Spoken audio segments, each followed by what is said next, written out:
Next, the U.S. military says it struck another narco-terrorist vessel in the eastern Pacific. The strike killing 2 and leaving 1 survivor. The military says it struck another alleged terror vessel in the eastern Pacific. U.S. Southern Command says the boat was run by a designated terror group and was moving along known trafficking routes.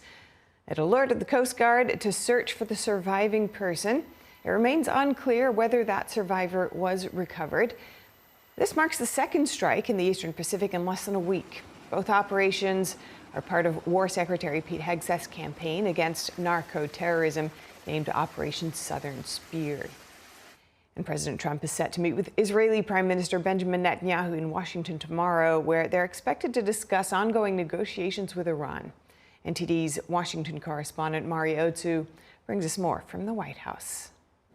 President Trump set to hold that urgent meeting with Israeli Prime Minister Benjamin Netanyahu a week earlier than was originally planned to talk Iran negotiations. That's as the president has repeatedly told the Iranian regime that it needs to do 2 things to avoid military action as the U.S. builds up its forces in the Gulf. I told him 2 things. Number 1, no nuclear. And number 2, stop killing protesters. They're killing them by the thousands. The announcement about Netanyahu's visit comes just a day after President Trump's top envoys Steve Witkoff and Jared Kushner held negotiations in Oman with Iran's foreign minister over a potential nuclear deal. Iran looks like they want to make a deal very badly, as they should.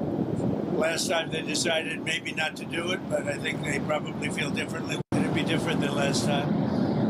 And we have a big armada, we have a big fleet heading in that direction. We'll be there pretty soon. Following those talks, Witkoff and Kushner visited the USS Lincoln, thanking the sailors and Marines aboard, as well as the pilot who downed an Iranian drone approaching the carrier last week. The warship and the ships in her strike group are deployed off Iran's shore in the Arabian Sea and would be the spearhead of any U.S. military action against Tehran. Meanwhile, in a statement, Netanyahu's office insists that all negotiations must include limiting Iran's ballistic missiles and ending Tehran's support for terrorist groups like Hamas and Hezbollah. The attempt by the most extreme regime in the world to obtain the most dangerous weapon in the world, a nuclear weapon, is a clear danger to peace in the region and in the world.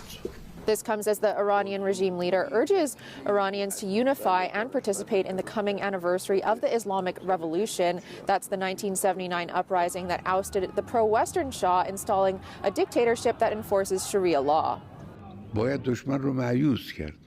As long as the enemy is not made to despair, a nation remains exposed to harm and harassment. The enemy must be made to despair. The Trump administration's repeatedly warned about what it calls the growing global threat of Islamist ideology in the West. Now they want to go to Sharia law, but you're in a different country. You can't do that. When we talk about the threat of Islamism, this political ideology, there is no such thing as individual freedom or liberty. The White House says that while negotiations take place, it reminds the Iranian regime that President Trump has many options on the table aside from diplomacy. Reporting from the White House, Mari Otsu, NTD News.